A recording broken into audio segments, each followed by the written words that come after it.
สบายดีพ่อกับพ่อเตือนคนบ้านนาอีกแล้วพี่น้องเอ้ยต้นคำๆนี่เด้น้องวันดีเด้อมื้อนี้กับพ่อเตือนมา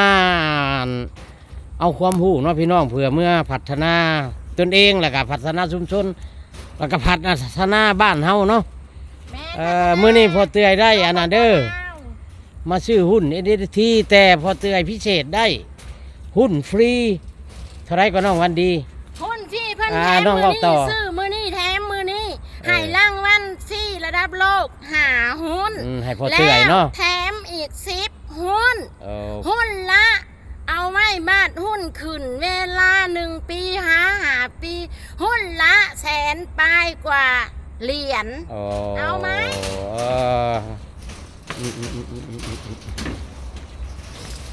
โอ้สถานที่เพิ่นกันเนาะพี่น้องเนาะงามเด้อพอเตื่อยสาธิตให้เบิ่งก่อนโอ้พวกเรามาในมือนี่กับมาหลายคนเนาะแข้งสวรรค์เขตเท่าหลายสปปลาวและมืดทวนประเทศไทยพากันมาเอาข้อมูลและซื้อ NFT คนถูกซื้อหวยคนรวยซื้อหุ้นมาเด้อพี่น้องเอ้ยชื่อราคาถึกสดงามพี่น้องเอ้ยรู้หลาเนาะเดี๋ยวพอเตื่อยจัดภาพให้เบิ่งก่อนบาทหนึ่งพี่น้องเอ้ยโธ่ครั้งแรกของพอเตื่อยเด้อโธ่แม่วันนี้มา10 ครั้งแล้วขึ้นมาหลายเถื่อแล้วเนาะไปศึกษาเอาความรู้เพื่อนำเข้าสู่สปปลาวแม่นทุกคนมี NFT ทุกคนอยู่สปปลาวถ้าทุกท่านตัดสินใจลงมือทำแน่นอนตีดินบ่ผิดสิได้เงินเป็นเงินเดือนหนึ่ง85,000 บาท55,000 ล้านเดี๋ยวนี้โครงการเม็ดไฟดาวเพิ่นบ่มเพาะลงทุนไว้กับโครงการใหญ่ๆที่ยุโรปแมนเป็น19โครงการเป็นต้นบิ๊กคอยโซนาดีไฟเกมไฟไมโตเวิร์ดหลายโครงการเฮาเพียงแต่มีกองทุนของโลกเม็ดไฟดาวค่ะแล้วเฮาเพียงแต่มาหุ้มทุนนำกองทุนเม็ดไฟดาวแล้วเม็ดไฟดาวได้ร่วมกับกองทุนระดับโลกมี19โครงการปัจจุบันนี้ใช่แล้ว7โครงการต่อหน้าไปนี่แห้งสิหลายโครงการเฮาแค่แต่ร่วมทุนกับเพิ่น$100ขึ้นไปมี10ระดับเนาะทุกท่านระดับที่ได้เป็นเงินเดือนแม่น$1,500 38 ล้านถ้าเป็นเงินลาวเนาะทุกท่านเฮ็ดได้ทุกคนมาเด้อมาเอาระบบนี้ถูกต้องตามระเบียบกฎหมายในทั่วโลกอันนี้ก็อีพอแม่นพอหักพอแพงมันอยู่ประเทศไทยเนาะเพิ่นกับป้าเมียอยู่เพิ่นแล้วบ่แถวอันน่ะคุณบ่แม่นคนละคนเพิ่นเป็นพอหักพอแพงเฮาอยู่ที่ประเทศไทยอีพออยู่ในป่าที่เท่าไรแหละป่าหาบ่ป่าสีป่าหาป่าสีป่าหาแม่วันนี้กับป่าหาก็มีเฮ็ดให้ลูกกับป่าสีอันนี้ถือว่าสุดยอดบ่มีไผตัวบ่มีไผต้มน้องเงินอยู่นำเฮาเพียงแต่เอาเงินไปผ่านระบบมันซื่อๆแล้วเอิ้นว่าได้ฟรีทุกอย่างของฟรีมีในโลกเลยเด้อพี่น้องเด้อสปปลาวเอาน้องวันดีเนาะอาหารจับเนี่ยแบบนี้เตื่อยชุดยอดพี่น้องเอ้ยมาเด้องามกับงามแท้ๆนี่สู้ตอนหน้าเป็นลุยพ่อเตื่อยเพื่อนำพาสปปลาวให้เป็นอภิมหาเศรษฐีทุกๆคนถ้าท่านใดตัดสินใจทานนั้นรวยแน่นอนเพิ่นให้แท้ให้จริงเนาะพอเตื่อยได้แล้วมื้อนี้พอเตื่อยได้แล้วเปอร์เซ็นต์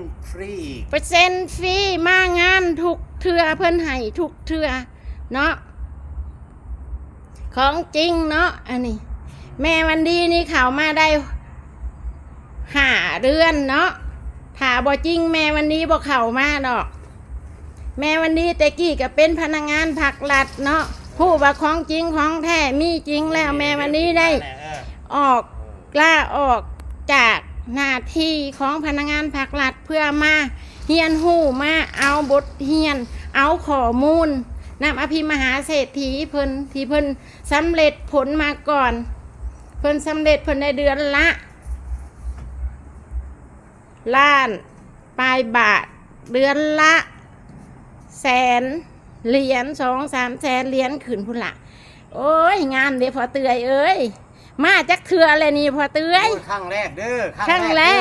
รกได้ของฟรี ของฟรี ของแท้ของจริง พอเตื่อยภูมิใจที่สุดมื้อนี้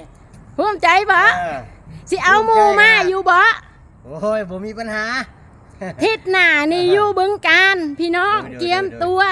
ทิศต่อไปแม่นอยู่อุบลราชธานีเอาหมู่เอาครูมาเด้อเพื่อให้วิตทุกข์วิตยากเนาะพี่น้องสปปลาว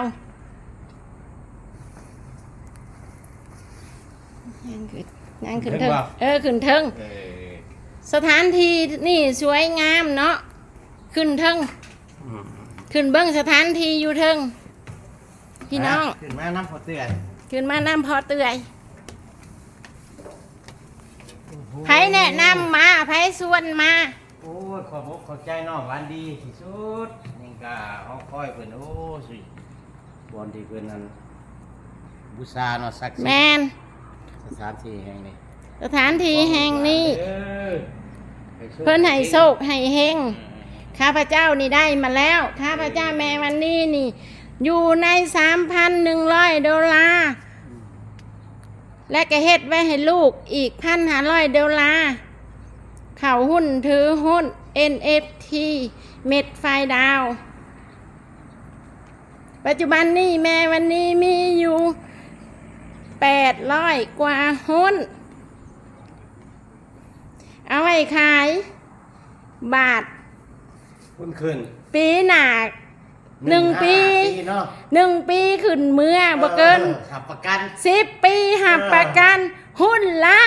100,000 เหรียญ โอ้ย เนาะ สาธุ ตอนนี้ทุกคนบ่มีเงินก็อดอยู่อดกินเพื่อมาซื้อหุ้นของเม็ดไฟดาวโด่งดังกำลังโด่งดังทั่วโลกเนาะทุกท่านใดบ่มีเงินแห้งให้มานักธุรกิจอภิมหาเศรษฐีก็ให้มาเนาะมาเบิ่งมาแย่งมาช่วย ขอบอกขอบใจน้องหวันดีโอ้อ้ายดีใจที่สุดที่น้องเปิดโอกาสให้อ้ายฮู้เนาะก้าเม็ดไฟดาวเส้นทางใหม่ของพ่อเตื่อยเนาะเพื่อเมื่อพัฒนาครอบครัวแล้วก็พัฒนาชุมชนพัฒนาบ้านเมืองเฮา อยู่ใน ให้ สปป อยู่ใน ลาว สปลาวเฮาให้เจริญรุ่งเรืองให้ก้าวหน้ากว่าเก่าเนาะ ให้ เออ สินำผ้าซุ่มซน เออ รับประกันว่าให้ซุ่มซนอยู่สปปลาวพ้นจากความถูกข์จนและด้อยพัฒนาเนาะ เอามาฮอดนี่ก็พอเตือยขอฝากคลิปไว้สำนี้เนาะพี่น้องเนาะ โดย ขอบอกถูกไล่ขอบใจถูกคอมเมนต์อย่าเจ็บอย่าจนพี่น้องเอ้ยร่ำรวยทุกๆคนสบายดี